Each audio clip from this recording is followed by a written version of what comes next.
Good evening, and welcome to Damain's Sleepy Time Mumbles, a podcast you can miss. I'm Dan Bain, and every episode I improvise a low-stakes podcast for you to fall asleep to.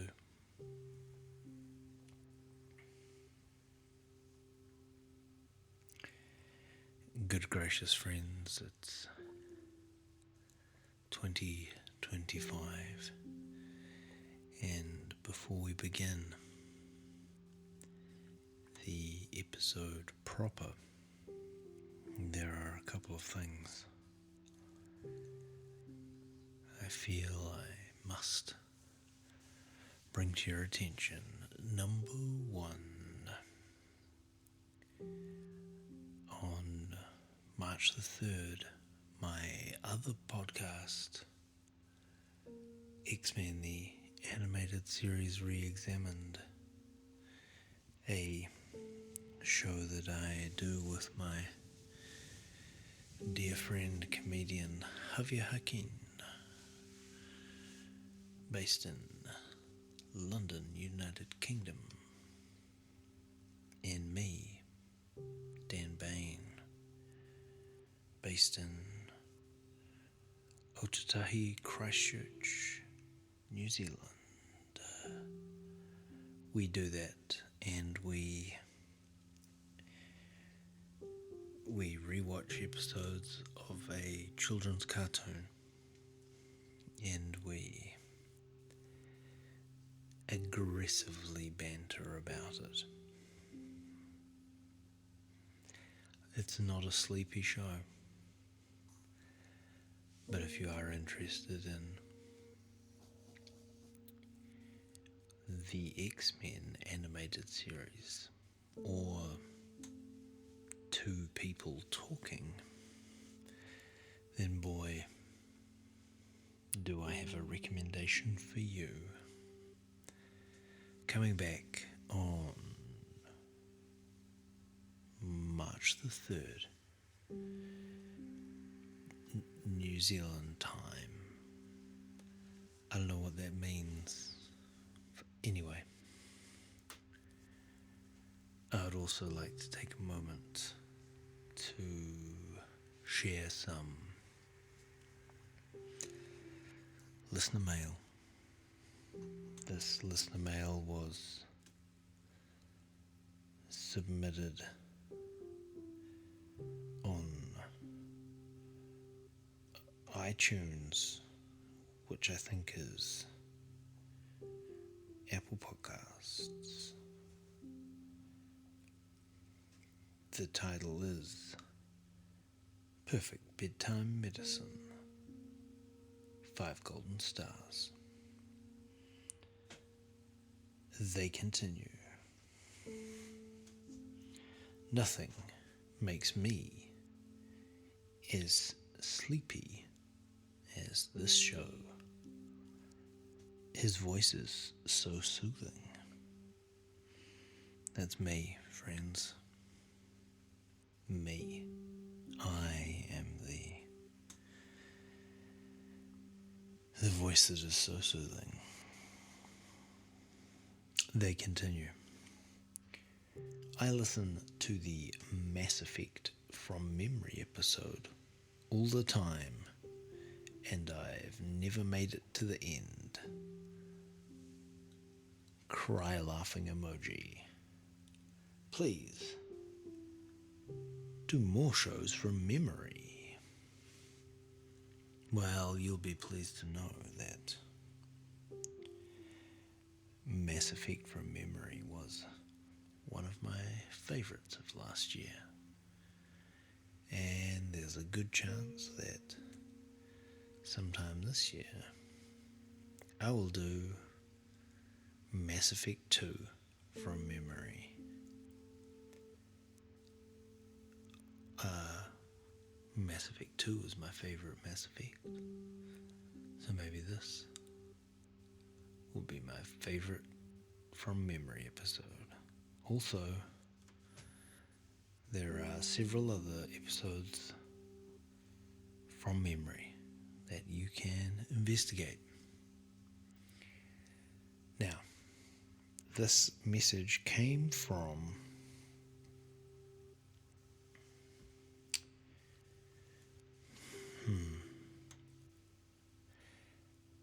Now, I think this username might be Tunnel Slut. But, it could be Tunnels Lut, as in a lookup table to imbue the color profile of being in a tunnel onto a piece of video. Or it could be no, it's Tunnel Slut.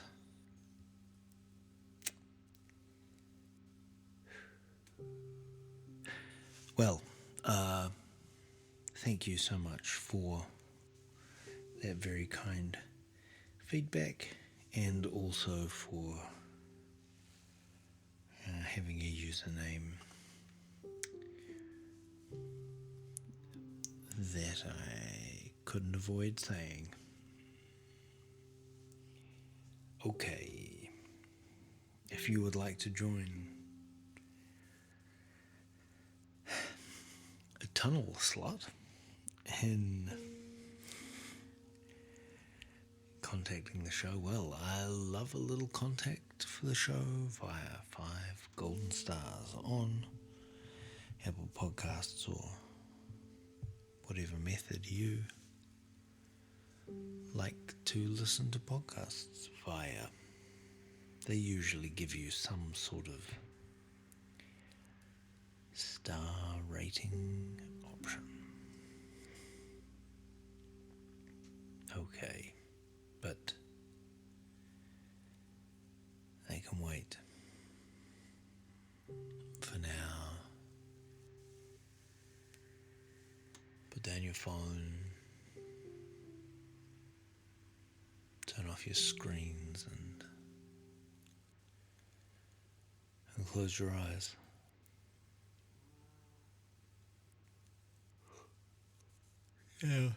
Now it's time to be mumbled to sleep.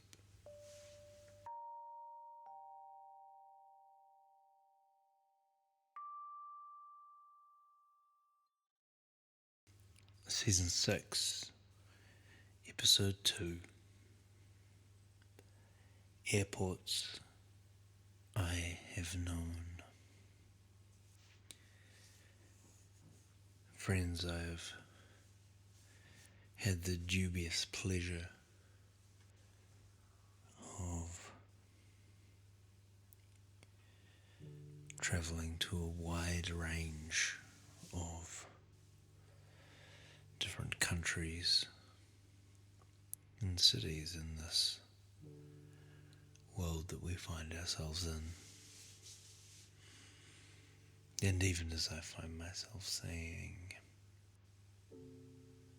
many, I am forced to think of the huge number of places I have never been.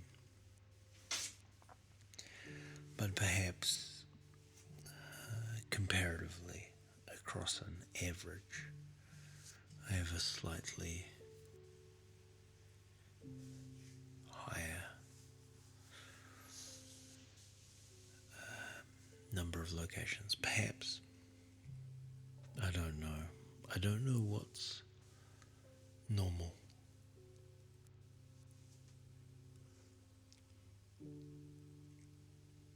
But I do know that I've been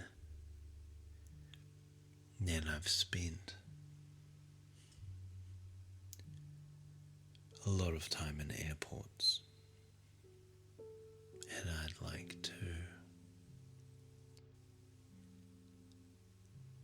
share some of those experiences with you tonight. Let us begin with Australasia, in which we will discuss New Zealand, Australia, and Southeast Asian airports, let us say. I also will not, you can't geography me here. You can't geography me. Okay.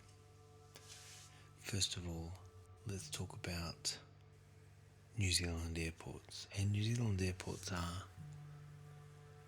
quite special because many of them are very small and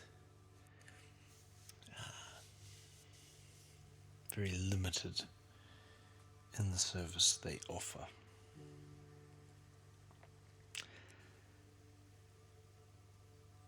Airports I've been to in New Zealand. First of all, Christchurch Airport.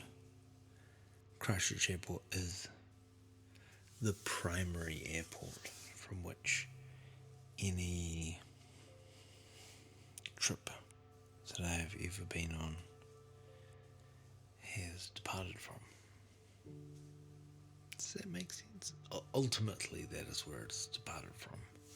Its initial starting point, irrespective of multi-part journeys and adding extra phases, the beginning point has almost always been Christchurch Airport. As such, I am so blasé about it. Christchurch Airport, it's a 2-level airport. There is a downstairs domestic for short-range flights to other minor destinations, to your Dunedin, your Nelson, sometimes your Wellington, that doesn't have a security check. There is a secondary lounge upstairs for domestic travel that does have security, that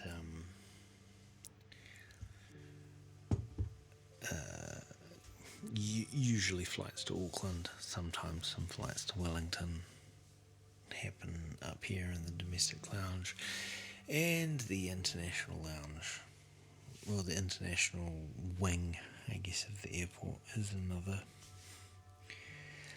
Christchurch is an international airport, so flights do depart from there to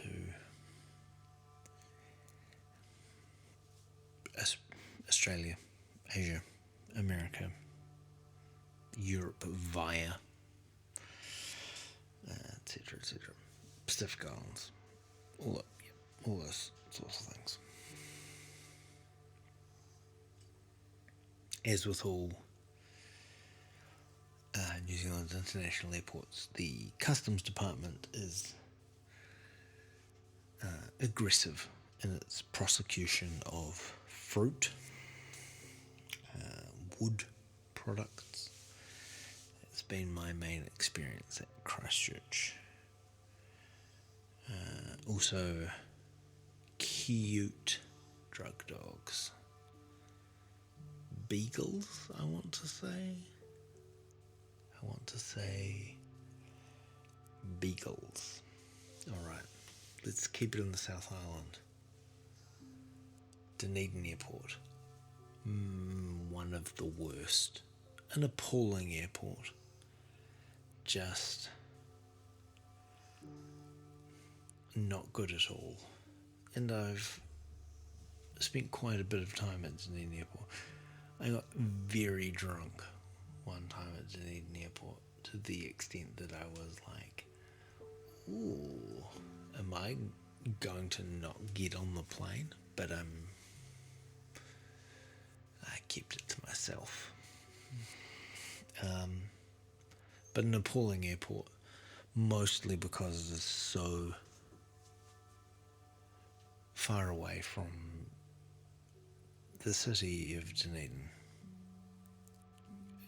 The airport is almost entirely disassociated from the city. It's miles and miles and miles. Appalling.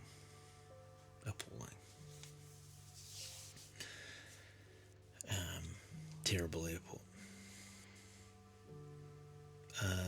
South Island, other airport, Queenstown Airport. Queenstown Airport is a very small airport. It is only like Dunedin. I don't think Dunedin has an international. It doesn't have the capacity to have a jumbo jet land. It's not big enough.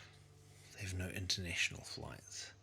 Queenstown, I feel like you can fly from Australia on like a small... Anyway, but Australia, Queenstown Airport, also not great. Not a nice airport, but it does have the advantage of being very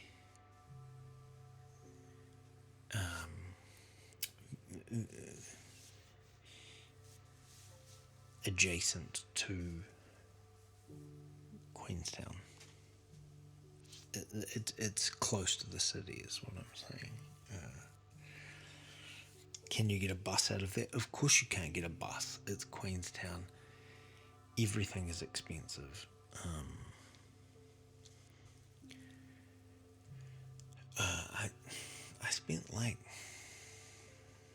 I feel like I spent like 6 hours sitting in that airport with comedian Eli Matheson after a gig, and our flight was delayed and we just sat at the air. God, it was awful. Not the company, just the waiting. Anyway, dreadful.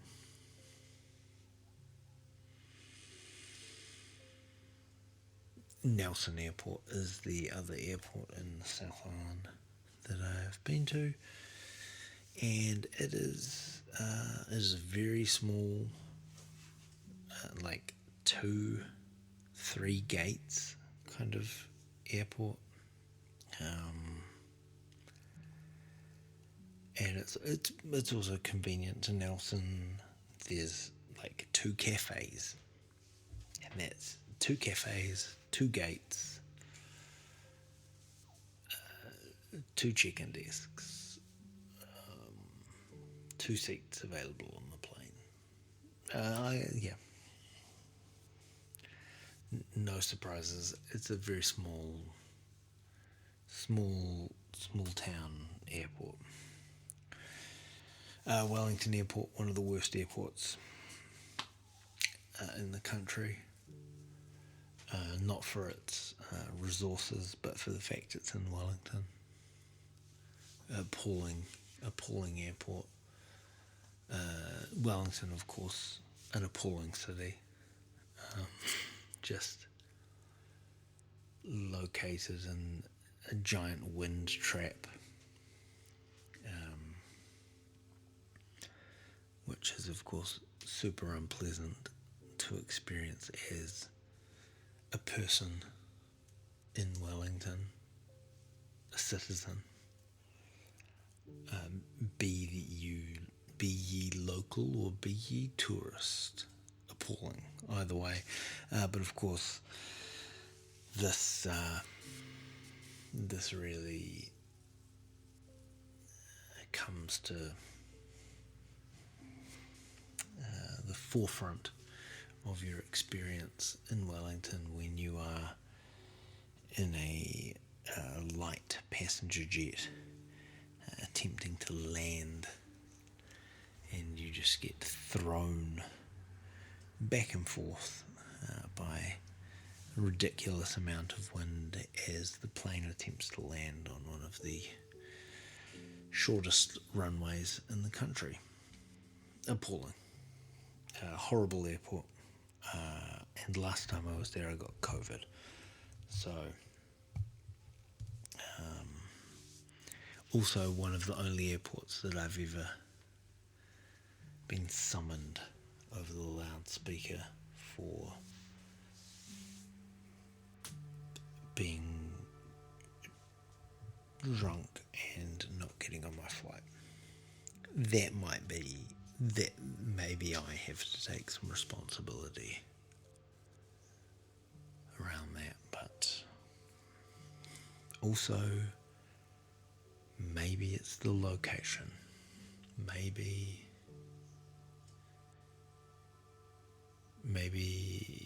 you made me like this. Wellington Airport. They have a bagel shop there, which I quite like. But it's too expensive. And yeah. Okay. What else? I've been to Tauranga Airport, but I remember nothing about it. I think I've also been to maybe Gisborne Airport. I can't remember.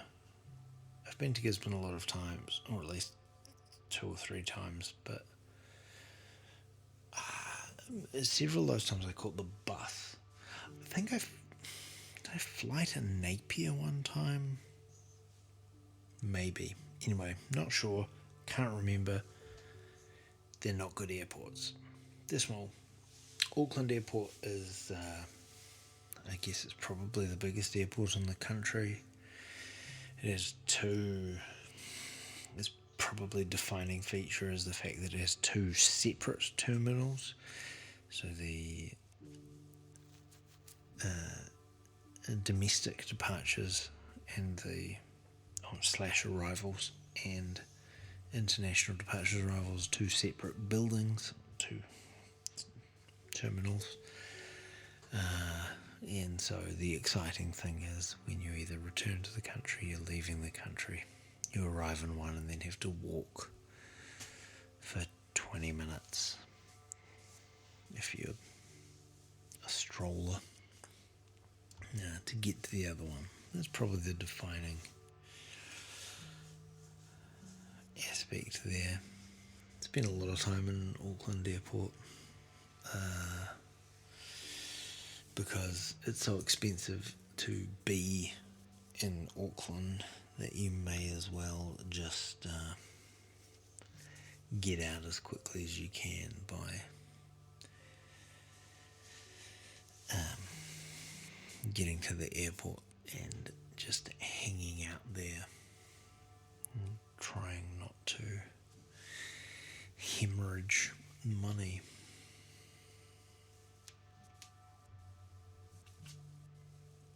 Okay, so that's New Zealand's airports. Let's move a little further afield. Now, I don't have any experience of any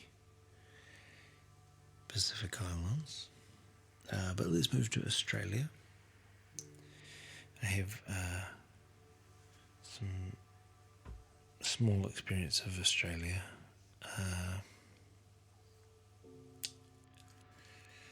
Sydney Airport I've been to multiple times. One time in Sydney Airport they called me over the thing because I'd left my wallet on the plane, and boy was I glad to get that message. Usually in an airport you get a message over the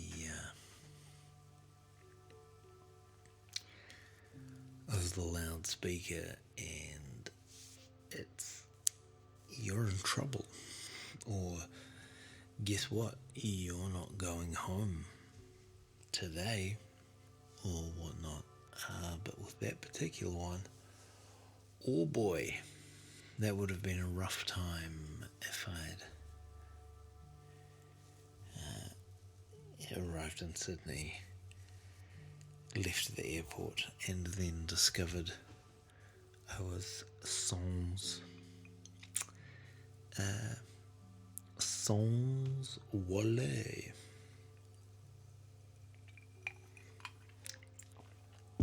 So, Sydney, yes, been there multiple times. I remember when they used to have Eagle Boys Pizza. I don't think that's a thing anymore. But I remember the first time I was at Sydney Airport, I was like, oh my god, Eagle Boys Pizza. This was only a thing in New Zealand for a while, and then they went bankrupt. But oh my god, there's still Eagle Boys Pizza in Sydney. I don't think there is anymore.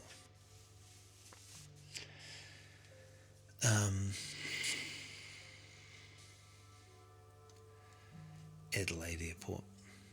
I've been there a few times.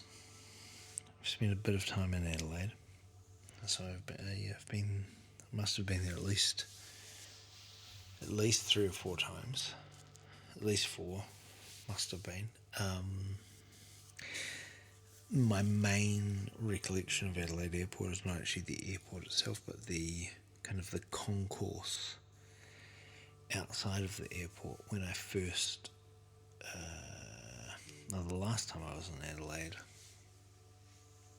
I arrived and I just had time to kill, and I don't know, I was hungry or something, and there's a cafe out there. I think I was still perhaps smoking cigarettes at the time, and I was like, let's just sit here and drink coffee and eat a bagel and smoke a cigarette and sit here. And then on the return, my friend Billy Kidd, who I met up with in Adelaide that time, who was performing in the Fringe Festival or the Buskers Festival or some combination of Fringe and Buskers, had been booked to perform on that forecourt, and so we travelled. When I was leaving, weirdly, we both travelled back to the airport at the same time,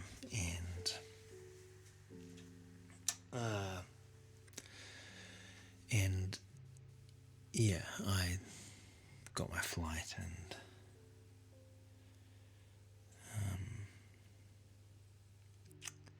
she had to do a gig at the airport, which I don't know if that was great. It seems like a hard show, but she's pretty good, so I'm sure it was fine. What else?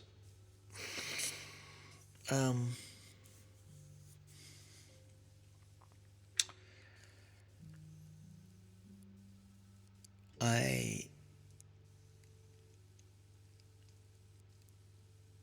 have been in Brisbane Airport, so my first experience of Brisbane Airport was leaving Australia the first time I'd been there via Brisbane Airport, and I slept on the street the night before. The cops had come and talked to me. I'd been kept awake by bats. It was an intense experience. I was maybe, I think 19, 20 at the time. And then I got the bus from the city to the airport, and it checked in, and there was something I have a real kind of like, I don't know, thing for Brisbane Airport because it was so, I've succeeded in this initial expedition outside of New Zealand, and Also, I bought further down the spiral the album of remixes of Nine Inch Nails' Downward Spiral. I'd never heard I'd never heard any of that sort of music at the time. I certainly hadn't heard the album that it was remixing. I don't know why I bought it.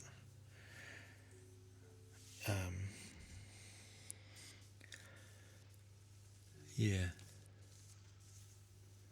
Doesn't matter though. I did. And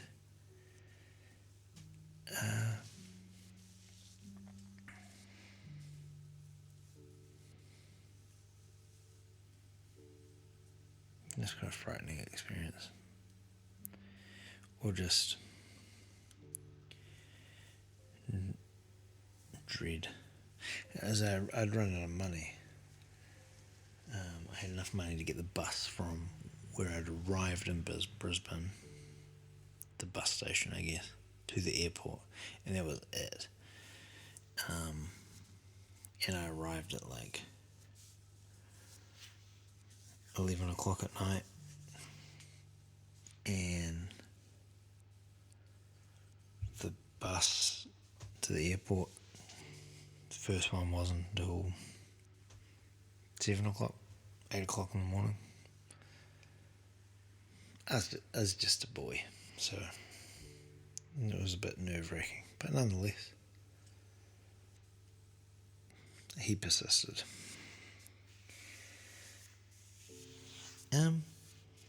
Maybe this is a two-parter.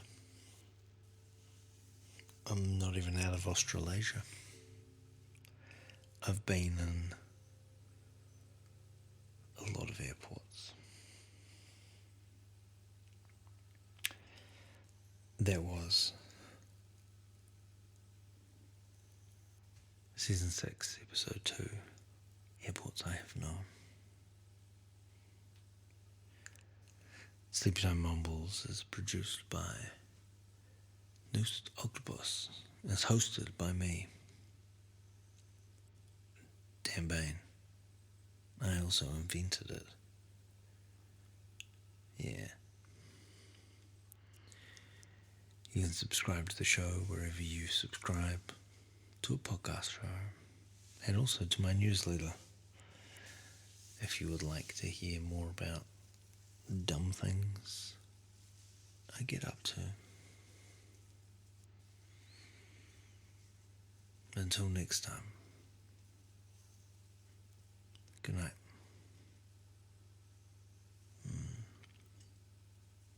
Sleep time.